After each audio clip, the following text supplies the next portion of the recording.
दोस्तों, सच्चा सद्गुरु कौन? ये सवाल सुनने और पढ़ने में आसान लग रहा होगा, लेकिन हकीकत इसके बिल्कुल विपरीत है। सबसे पहले तो आपको ये बता देते हैं कि सद्गुरु कोई इतनी सस्ती व आसान वस्तु नहीं है जिसे हर कोई प्राप्त कर सके। सद्गुरु की शरण पाने के लिए देवता भी तरसते हैं, लेकिन वर्तमान समय में गुरुओं की भरमार है। देश दुनिया में भक्ति और भगवान के नाम से हजारों लाखों सद्गुरु बने बैठे हैं। अब ऐसे में सवाल यह उठता है कि सच्चा सद्गुरु कौन? अपने अपने धर्म पंथों में अपने अपने गुरुओं को, सद्गुरु को सच्चा बता रहे हैं, लेकिन ये फैसला कैसे हो कि सच्चा कौन? दोस्तों, वीडियो अंत तक देखते जाइए, आप अपने आप ही फैसला कर लेंगे कि सच्चा सद्गुरु कौन है। तो सबसे पहले आपको हम ये बता देते हैं कि सच्चा सद्गुरु कौन होता है और मानव देहधारी प्राणियों को सद्गुरु की आवश्यकता क्यों होती है। सद्गुरु वह अनमोल खजाना होता है जिसे प्राप्त करके मानव हमेशा हमेशा के लिए अमर हो जाता है। सद्गुरु से मिलने के बाद अनेकों लाभ प्राप्त होते हैं। जैसे सद्गुरु मिलने के बाद मनुष्य के सर्व दुख दूर हो जाते हैं, हर प्रकार का रोग कष्ट नष्ट हो जाता है। सद्गुरु शरण ग्रहण करने के बाद मनुष्य सर्व सुखी हो जाता है। सद्गुरु ही है जो मोक्ष कराता है। सद्गुरु उम्र भी बढ़ा सकता है। सद्गुरु मुर्दे को जिंदा भी कर सकता है। सद्गुरु मिलने से मनुष्य का अंधविश्वास पाखंड खत्म हो जाता है। सभी प्रकार की बुराइयां दूर हो जाती हैं। सद्गुरु 84 लाख योनियों में से जाने से बचा लेता है। सद्गुरु के ऐसे कितने गुण गाएं। कबीर साहब जी ने कहा है कि 7 समुद्र की मसी करूं, लेखनी करूं बन राय, धरती का कागज करूं, गुरु गुण लिखा न जाए। कहने का तात्पर्य है कि सद्गुरु मिलने के बाद मनुष्य को अनेक लाभ होते हैं जिसकी महिमा भी नहीं की जा सकती। अब हम विचार ये करेंगे कि क्या हमारा गुरु सच्चा है तो आपको इस तरह से कोई लाभ प्राप्त हुआ है? क्या आपकी बुराइयां दूर हुई हैं? क्या आपको सुख मिला है? दोस्तों, आप हमें कमेंट बॉक्स में ज़रूर बताएं। दोस्तों, अब हम आपको बताएंगे कि सच्चे सद्गुरु की पहचान क्या होती है। वेदों, गीता आदि में पवित्र सद्ग्रंथों में प्रमाण मिलता है कि जब जब धर्म की हानि होती है व अधर्म की वृद्धि होती है तथा वर्तमान के नकली संत महंत गुरुओं द्वारा भक्ति मार्ग के स्वरूप को बिगाड़ दिया गया होता है, फिर परमेश्वर स्वयं आकर या अपने परम संत को भेजकर सच्चे ज्ञान के द्वारा धर्म की पुनः स्थापना करता है। और इसकी पहचान यह बताई है कि वर्तमान धर्म गुरु उसके विरोध में खड़े हो जाते हैं, राजा प्रजा को गुमराह करके उस पर अत्याचार करवाते हैं। सच्चे सद्गुरु की पहचान में कबीर साहब जी ने बताया है कि जो मम संत सत उपदेश दृढ़ावे, वाके संग सब राड़ बढ़ावे। अर्थात जो सच्चा सद्गुरु होगा, जो सच्चे ज्ञान को देगा, उसके साथ सभी झगड़ा करेंगे। दूसरी पहचान है कि सच्चे सद्गुरु को सभी धर्म ग्रंथों का ज्ञान होता है। गरीबदास जी अपनी वाणियों में कहते हैं कि सद्गुरु के लक्षण कहूँ, मधुरे बैन विनोद, 4 वेद 6 शास्त्र कहें 18 बोध। अर्थात जो सद्गुरु होगा उसको सभी शास्त्रों का, सभी धर्म ग्रंथों का, जितने भी दुनिया में सद्ग्रंथ हैं, सबका ज्ञान होता है। तीसरी पहचान बताई है कि सच्चा सद्गुरु एक दिन में 3 समय की साधना बताता है। इसका प्रमाण यजुर्वेद अध्याय 19 मंत्र 26 में प्रमाण मिलता है। चौथी पहचान बताई है कि जो सच्चा सद्गुरु होगा वो 3 प्रकार के मंत्रों को 3 बार में उपदेश करेगा। इसका विवरण गीता जी में भी है, कबीर सागर में भी है और वेदों में भी है। पांचवी पहचान बताई है जो कि सबसे महत्वपूर्ण है और बहुत ही आसान है, जिससे आप नकली और असली की पहचान कर सकते हैं। कबीर साहब जी बता रहे हैं, संतो सतगुरु मोय भावे, जो नैनन अलख लखावे, ढोलत डिगे न बोलत विसरे, सत उपदेश दृढ़ावे। आँखें न मूंदे कान न रूंदे, ना अनहद उलझावे, प्राण पूंज क्रियाओं से न्यारा, सहज समाधि बतावे।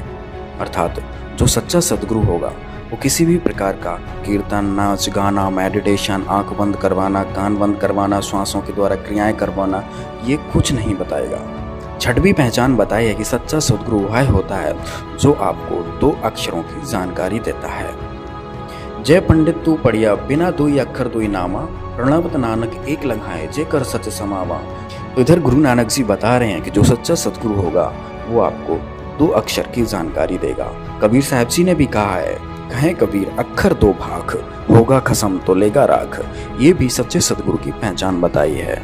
सातवीं पहचान बताई है कि जो गीता अध्याय 15 के पहले श्लोक में लिखा हुआ है, जो इस संसार रूपी उल्टे हुए वृक्ष की संपूर्ण जानकारी दे देगा, वह सच्चा सतगुरु है। सतगुरु की और भी कई पहचान बताई गई हैं, लेकिन अभी हम इन्हीं बिंदुओं के आधार पर सच्चे सतगुरु की तलाश करेंगे।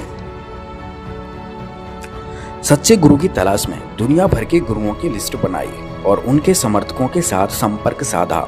हमारे शास्त्रों में जो सच्चे सतगुरु की पहचान बताई है, वो एक एक से सभी धर्म गुरुओं पर फिट बैठाने की कोशिश की, तो एक महापुरुष को छोड़कर सतगुरु की पहचान किसी पर भी फिट नहीं होती है। कोई मेडिटेशन करवाता है तो कोई नाच गाना करवा के भजन कीर्तन करवाता है, और इन गुरुओं में से कोई भी 3 बार की साधना नहीं बताता है और 3 बार में कोई मंत्र नहीं देता है। इन सभी धर्म गुरुओं का कोई भी जनता द्वारा ज्ञान का विरोध नहीं किया गया, और इनमें ऐसा कोई भी गुरु नहीं था जिसको 4 वेद, 6 शास्त्र, 18 पुराण, कुरान, बाइबल आदि सभी धर्म ग्रंथों का ज्ञान हो या ज्ञान खोला हो। और इनमें से ऐसा कोई भी नहीं था जिसको 2 अक्षर का भेद हो, जिसको 2 अक्षर की जानकारी हो। दूसरी तरफ सच्चे सतगुरु की पहचान में संत रामपाल जी महाराज पर एक एक पॉइंट सही फिट बैठा। तो आइए देखते हैं। जो सबसे पहला पॉइंट कि जो सच्चा सतगुरु होगा उसके साथ लोग झगड़ा करेंगे, उनके ज्ञान का विरोध करेंगे। तो संत रामपाल जी महाराज जी के साथ ही ऐसा हुआ है कि आज तक संत रामपाल जी महाराज के ज्ञान का विरोध हमेशा नकली संतों, महंतों के द्वारा होता आया है। दूसरी पहचान थी कि जो सच्चा संत होगा, जो सच्चा सतगुरु होगा, उसको सभी धर्म ग्रंथों का ज्ञान होगा। तो यह पॉइंट भी संत रामपाल जी महाराज पर फिट बैठता है, क्योंकि संत रामपाल जी महाराज ने ही चारों वेदों को खोलकर दिखाया। वेद, गीता को, कुरान को, बाइबल को, सभी सदग्रंथों को खोलकर दिखाया है। तीसरी पहचान कि संत रामपाल जी महाराज जी अपने साधकों को एक दिन में 3 बार की साधना बताते हैं। और चौथी पहचान भी संत रामपाल जी महाराज पर फिट बैठी कि संत रामपाल जी महाराज ही 3 मंत्रों को 3 बार में देते हैं।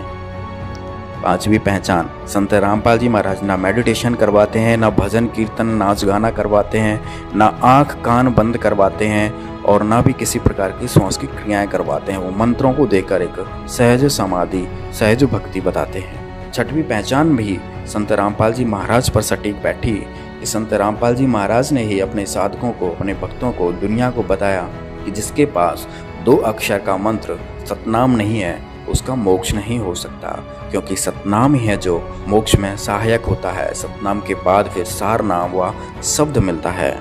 और 7वीं पहचान जिसमें बताया गया है कि जो उल्टे लटके हुए वृक्ष की पूरी जानकारी दे देगा, वो सच्चा सतगुरु होगा। तो इतने धर्म गुरुओं में आज तक कोई भी 15वें अध्याय के पहले श्लोक को नहीं खोल पाया है, और न किसी ने इस श्लोक की व्याख्या की है। संत रामपाल जी महाराज ने ही 15वें अध्याय के प्रथम श्लोक 1 से लेकर 4 तक सबको खोल के बताया कि उल्टा लटका हुआ वृक्ष कौन है, जड़ कौन है, तना कौन है, पात कौन है। कबीर साहब जी ने भी कहा, अक्षर पुरुष एक पेड़ है, निरंजन वाक्य डार, और तीनों देवा शाखा है, ये पात रूप संसार। तो संत रामपाल जी महाराज ने ये भी ज्ञान खोल दिया। तो इससे सिद्ध हुआ कि संत रामपाल जी महाराज ही सच्चे सतगुरु हैं। तो दोस्तों, तो इस पूरी पृथ्वी पर 7 अरब आबादी में केवल संत रामपाल जी महाराज ही हैं जो सच्चे सतगुरु हैं। तो कहते कोटों में कोई नहीं रहे झूमक रहा, अरबों में कोई गर्क सुनो रहे झूमक रहा। अरबों में, उसमें अरबों में गर्क गरीबदास जी थे, आदरणीय गरीबदास साहिब जी, उसकी कोई सुना नहीं था। अरबों यानी पूरे विश्व में एक कह। तो अरबों में आज इस दास के ऊपर कृपा है, इस परमपिता परमेश्वर कबीर भगवान की। इस पृथ्वी पर इस दास के अतिरिक्त तत्व ज्ञान से परिचित नहीं है। उनके पास ये गर्क का अर्थ होता है यानी सब तरह से कंप्लीट। जो कह रहा अच्छा गर्क है भाई, यानी कोई चीज को ठोक ठोक कर रखा हो ना बोरी में, जो कति गर्क ठोक रखा भाई, खांड में रखी हो और भी हो। तो यानी वो चीज कहते हैं जिसके पास कंप्लीट इन ऑल रिस्पेक्ट, जैसे उसको आदेश भी हो, अर्यो ज्ञान हो, नाम देने का आदेश हो, अधिकार हो, तो ये सब सारे जो है ना फॉर्मेलिटी उसके ऊपर पूरी हो उसके पास, वो तो अरबों में एक पावेगा, अरबों में कोई गर्क सुनो रहे झुमकर न। इस ज्ञान को सुनकर दास से ये चोर हो गए होंगे, एक दो चोर नाम देने लग भी जाएंगे तो उनसे कोई लाभ नहीं होना, क्योंकि वो अधिकारी नहीं है। अब जैसे पुण्यात्माओं, जब राजा परीक्षित को 7वें दिन सर्प ने डसना था और व्यास जी ने श्रीमद् सुधा सागर यानी श्रीमद् भागवत सुधा सागर का लेखन कार्य किया था, राइटर था उसका वो, उसने भी ये कह दिया था कि मैं अधिकारी नहीं हूं ये कथा सुनाने का। और वहां और भी जितने ऋषि महर्षि थे सब ने पल्ला झाड़ दिया कि नहीं, हम किसी के जीवन के साथ खिलवाड़ नहीं कर सकते। कारण क्या था कि 7वें दिन परिणाम आना था, तो सब ने पीछे हट गए। वो बुद्धिमान थे, ब्राह्मण थे कि नहीं, हम क्यों किसी के जीवन के साथ धोखा करें, हम अधिकारी नहीं हैं कि इसकी जीवन रक्षा कर सके, यानी इसको वो लाभ दे सकें जो इस कथा सुनाने से हो सकता है, पाठ से। तो सुखदेव जी बुलाए गए थे स्वर्ग से उन पांडवों की प्रार्थना से। पांडवों ने अपने पुण्य दिए, क्योंकि वहां तो सिक्के पुण्य के चले हैं स्वर्गलोक में, स्वर्गलोक में से उसके आने और जाने का विमान का खर्चा उन पुण्यों का वहां से प्राप्त हुआ था उसको पांडवों से।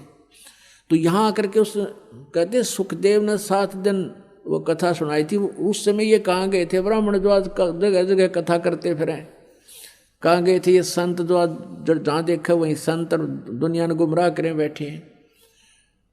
तो वो बुद्धिमान थे, समझदार थे, इसलिए उन्होंने ये रिस्क मोल नहीं लिया। और जितना लाभ उस कथा से होना था वो भी सुखदेव जी के मुखारविंद से उच्चारित होने से हुआ, क्योंकि जिसके पास कोई शब्द शक्ति होती है उसी के द्वारा दिए गए वचन से कुछ लाभ हो सकता है। अब जैसे एक